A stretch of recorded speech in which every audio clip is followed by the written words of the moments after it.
So we are now in the peak summer nectar flow, and you can see at the front of the hives how much activity there is. The last week has been about 30 degrees every day, which is just about perfect, I think, for the bees to fly and collect a load of nectar. So the job for today is to simply put boxes on top of the hives if they need it. I'm intrigued to see how much nectar they've stored in the hive since 1 week ago, but I have a feeling it could be quite a bit. The cracking is because they've stuck everything together, and if they stuck everything together, it means they've managed to collect a load of resources to do that. Oh, yep. Heavy, heavy, heavy. I can see eggs in there, so queen's still here. That's the only worry, is if they swarm at this time of year, they take a load of the honey with them. So we've got to make sure they don't do that. That's probably 10, 15 kilos. If that's 10, then this is like 20. Gosh, this is way heavier. But that's how it's looking right now. Half of it probably is capped over. The other side, similar amount. But every frame in this super is basically like that.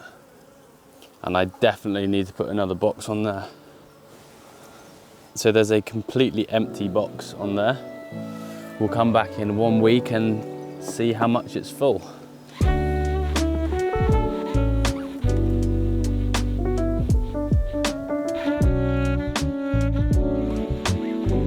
And that's another weekly inspection done. A couple of them are still trying to swarm, so I had to make some splits, which is actually a good thing because I'm making splits ready before the winter so that we will go into winter with more hives, and then next spring if some die, then it means we've made a few extras to keep the numbers up.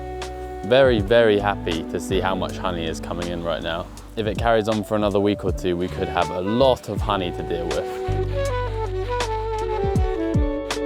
I can't quite believe the weather we're having this summer. It's been good and bad. There's advantages to it being hot.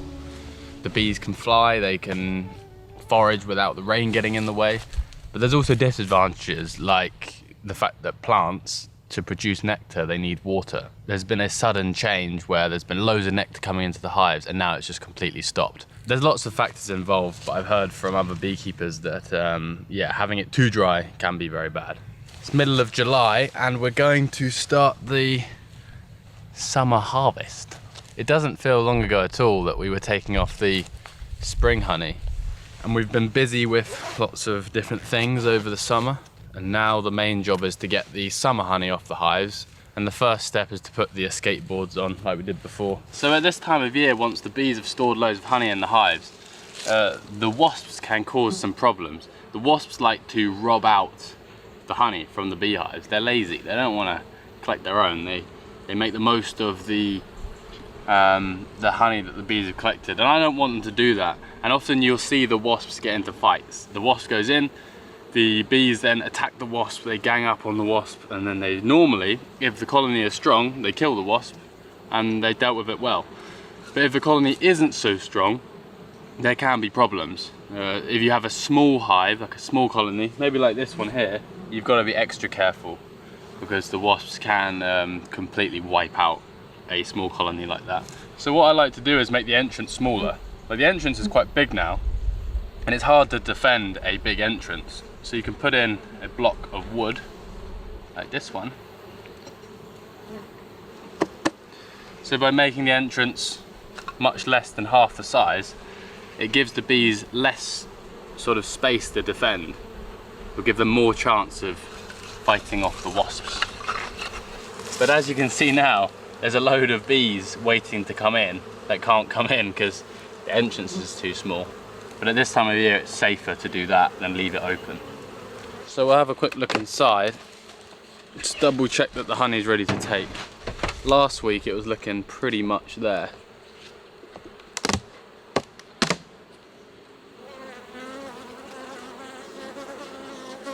This is why I do it. It smells amazing. It's heavy. Everything about that is just perfect. I made up a load more of these escape boards, so we're gonna put this on top. And now we have to make sure there are no gaps in the hive. We can't have anything getting in, because we're basically taking all the bees out of the honey boxes into the bottom box. So there will be no bees to defend at the top if wasps come in or other bees get in. I learnt my lesson last year after getting so much of my honey taken away from me at the last minute.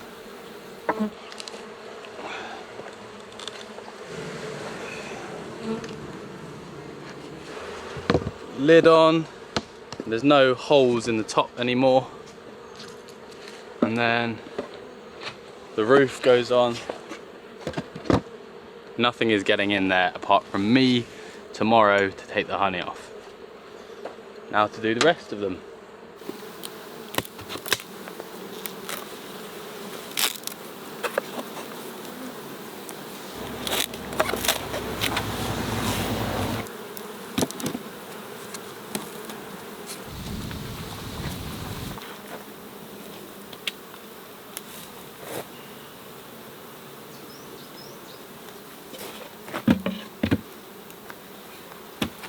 That's a big one.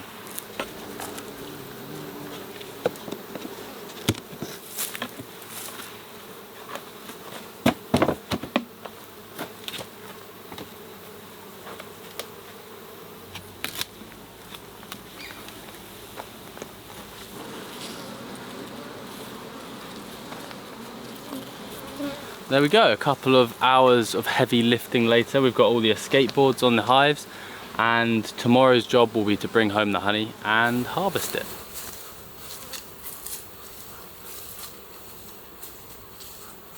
Today I'm going to harvest the summer honey from my bees. They've been pretty busy over the past few weeks collecting a load of nectar, and yeah, today's job is to get all that honey off the hives into the van and back home to the kitchen, where I will extract it over the next few days.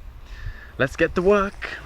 This is always my favorite part of beekeeping, is sort of seeing the results and seeing the harvest after the year of work that you put in. Beekeeping, maybe when you have 1 or 2 hives, is like pure hobby and a fun thing to do. But when you have more hives, and I've realized having like 12, I think I've got 12 hives now, it certainly it's work. It's like a proper job. Oh no, wasps getting in. No, that's not good. There's a hole in the hive and the wasps are finding a way in. Hope there's no more holes. Right, we better get this honey off as soon as possible before the wasps take any more. Tools we're going to use today: a mini battery powered blower. Might not need the smoker, but I will need my hive tool. Hive tool is always in this bucket of soda crystals, keeps them clean. Let's start harvesting the honey.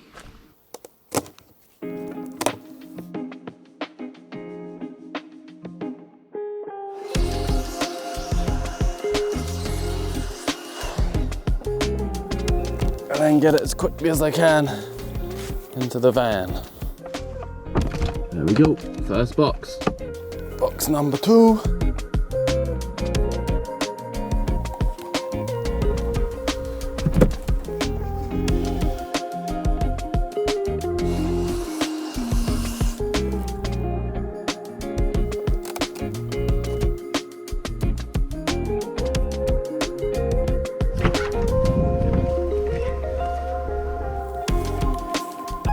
Now that looks a little like something you'd see in a horror film.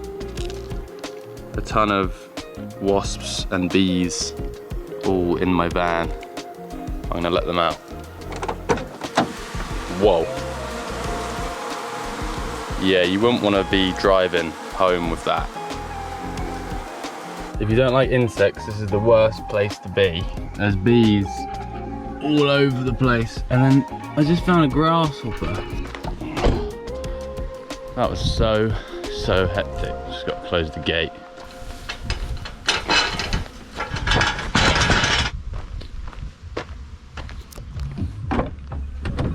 Come on, bees, get out. Get out of there. Now there's one on my neck. Once we're moving and we're away from the beehives, I can take the windows down, like now. And as many of the bees can get out as possible. Woo! That's the honey in the car, and we are escaping. It's like I'm a bear and I just robbed the honey.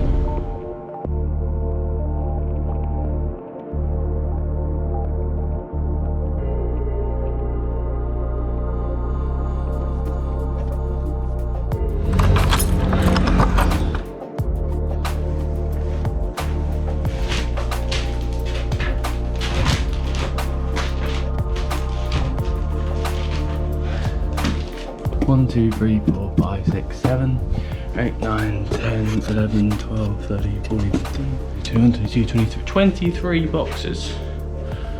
That's madness. And that is what most of the frames look like.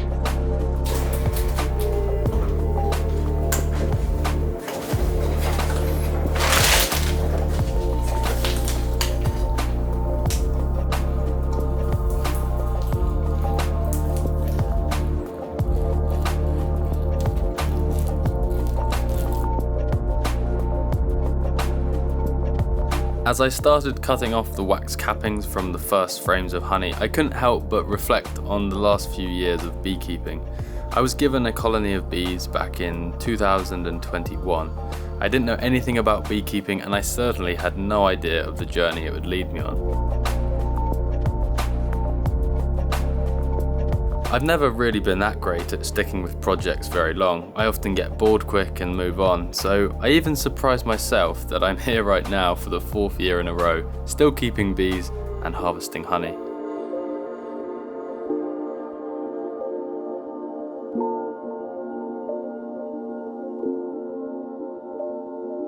I spent a total of 5 full days in my little kitchen extracting the honey and filtering it into buckets, and I have approximately 150 kilograms of summer honey, which means in total this year, including the spring harvest, my bees produced around 240 kilos of honey.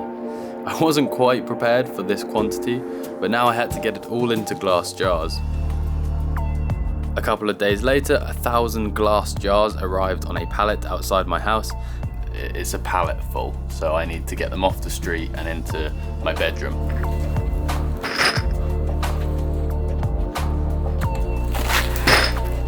That's all the jars, 1,500 of them. I should have a few left over. I don't think I'll quite have 1,500. Plan now is to wash these jars and then get the honey into the jars.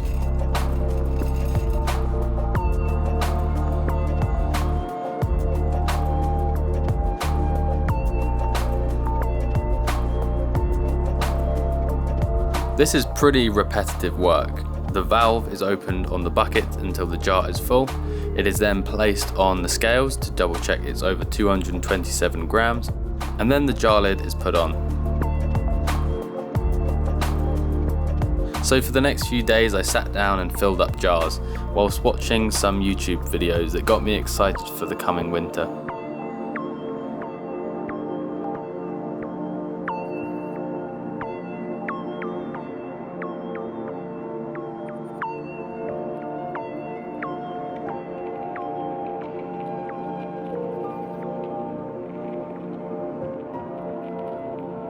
It's getting a little bit out of hand now. I've got a load of boxes. They are all nets, so I will make them up. I'll probably just make them up to order, so I don't have to do them all at the same time. There's a whole load of them. Then I've got some other packaging material, some like wood wool to package the boxes up. Then there's some tissue paper, a tissue paper dispenser. Yeah, an awful lot of stuff. I'm currently sat in my very messy bedroom surrounded by boxes stacked to the ceiling. I've got buckets of honey over here, I've got jars of honey over here, I've got all the packaging and boxes that I'm going to send my honey out in over there. It's chaos. But I wanted to take a little moment to talk about local honey versus mass-produced cheap honey that you can find in the supermarket. And it's something that I haven't really had an opinion on until recently, because I've been very spoiled as a beekeeper. I haven't eaten or even tasted the cheap supermarket honey for years. I received a lot of comments and feedback last year after I sold my honey, and people were saying to me, "Oh, your honey tastes so much better than the stuff I find at the shops. Your honey has so much more flavour." And I was sort of questioning this, thinking, is this kind of a placebo thing where you buy something for a higher price that is locally produced, and you, in your head, you think, it's got to be better, so you make it up in your head that it's better. So I decided the other day to go to the shop and buy some of the cheapest honey I could find. Now it's ridiculous actually, how cheap you can find honey. This honey costs £2.30 per kilogram. So this bottle on its own costs less than £1, 79p. And you compare that with local honey, which goes for about £28 per kilo. I can absolutely understand why people buy the supermarket stuff and not local stuff. So it's over 10 times more expensive. This stuff firstly isn't local. You don't actually get much information about where this honey is from. It just says produced in the UK using a blend of honeys, non-EU honeys. This is from China. This is from anywhere, we don't know. Firstly, let's compare the smell. Smell of supermarket, smell of mine. This stuff doesn't smell of anything. It has a little sort of hint of caramelized, it has a hint of caramel. And I've heard during the pasteurization and filtering process, they do heat this stuff up quite a lot. So that could be why it smells a little bit caramelized. It's got a sweet flavour, a nice flavour.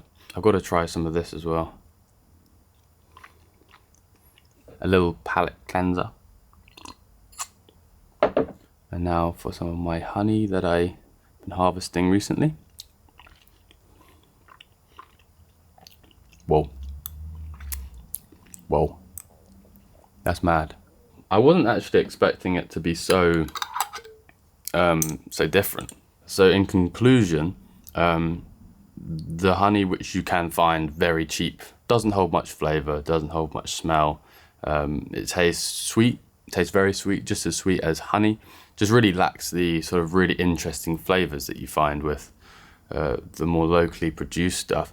Very interesting. I'm very glad that I've finally sort of done this little experiment for myself.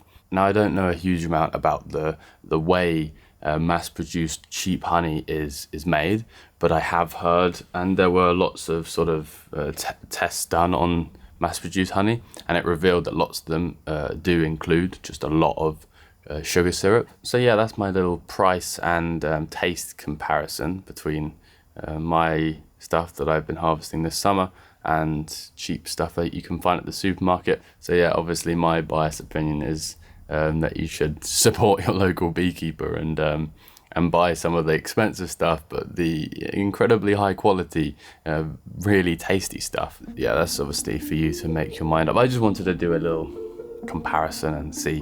Anyway, my job now is to set up a little production line in my bedroom. I've got hundreds of these jars of honey which are ready to be sent out. I've got a load of packaging boxes, packaging material. I've got to tie the labels on, package them up nicely, send them out. I don't know how long it's going to take, maybe the next few weeks or months. Yeah, selling some of this honey, and I'm really looking forward to being able to share some of this honey with you guys who have supported this YouTube channel, watched these videos. It feels so good to be nearly there with the finished product. My very kind friends who give me a hand with the labels each year once again help me make these beautiful little swing tags with all the legal information that you need to display when selling honey. And here we have the finished product. In my opinion, it's the most incredible food product that nature gives us. Over the next few months, I'll be selling the honey on my online store. I don't know how long it will be before it sells out, but the link is below in the video's description to my shop. I'll also be making some candles this winter, and I'll post these up on the store too. I'll quickly show you the process of getting a package of honey ready to send out. So firstly, I take a jar of honey from my stockpile. I've got about 700 jars currently. Once I've got the jar, the first thing to do is print off a best before label. I've got this label gun. I can set it to any date I like, and I just press the button, out comes a label, and the best before date is a date in 2029. Now, honey doesn't really need a best before date. It doesn't go off if it's stored correctly, but it's a legal requirement that you need if you're going to sell it. And on the bottom of the jar, I stick the best before label. That's just so it's nicely out the way. I don't really like the look of it. And then I can attach the proper label. So we take one of these labels and also a piece of raffia string. Sometimes you can break the raffia string into separate parts so you get more out of it. So I fold the raffia in half, push it through the hole in the swing tag label, loop it around itself, and then I pull it tight, and we've attached the label to the raffia. I then get my jar and simply tie a couple of knots so that the label is now attached to the jar. And there we go, we've got a jar of honey, the label attached, the best before underneath, and now we can get that ready to put in a box. I've got a roll here of 850 meters of tissue paper. Now I wanted to wrap the jars of honey in something, not only for protecting the jar of honey when I send it out, but also kind of looks nice. And I've got this dispenser, which means I can pull some tissue paper out and then rip it. Put the jar of honey in the middle, and then I lightly just wrap it around. Not too tight because I don't want to bend that label. And there we go, jar of honey wrapped in tissue paper. And then we have to build one of these boxes, and it's pretty simple. You just fold up the edges into a box. Ta-da! We have a box. And now I've got this wood wool material, and that's basically the packaging to make sure it doesn't rattle around in there. So I lay a nice amount of that in the bottom, and I've worked out that I can fill these boxes with 4 jars and the postage price will be the same. And then I just pack out the rest of the box with more wood wool, because we don't want these jars getting damaged at all. And once that's nice and tight in there, I close the box up. I've got some craft tape which I'm going to secure the box up with.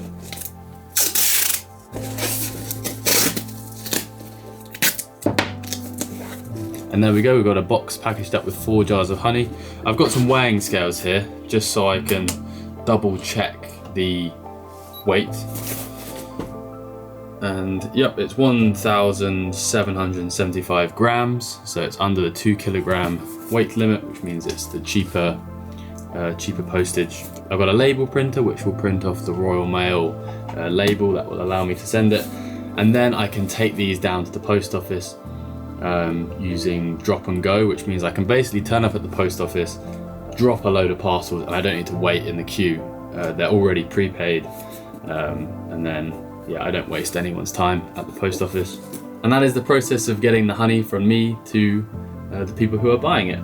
I can't quite believe we've got the finished product now. I started beekeeping 4 years ago, and I've spent the last 4 years learning and building up the apiary, making a ton of mistakes, and finally we're at a point here where we've got actually quite a lot of honey to sell. Thanks so much for watching my beekeeping videos over the past year. I really appreciate the support. If you managed to get hold of some of the honey from my bees, then I really hope you enjoy it. And wherever you live in the world, I would say find your local beekeeper, support them, buy some honey from them. I hope these videos have given you a little insight into the world of beekeeping and some of the hard work that goes into creating a jar of honey. But for now, that's another season of beekeeping over. I've got to get these colonies ready for winter now, and then I can have a little bit of a break over the winter months, which will be nice. And then I'll see you next year for some more beekeeping. I'll see you again soon.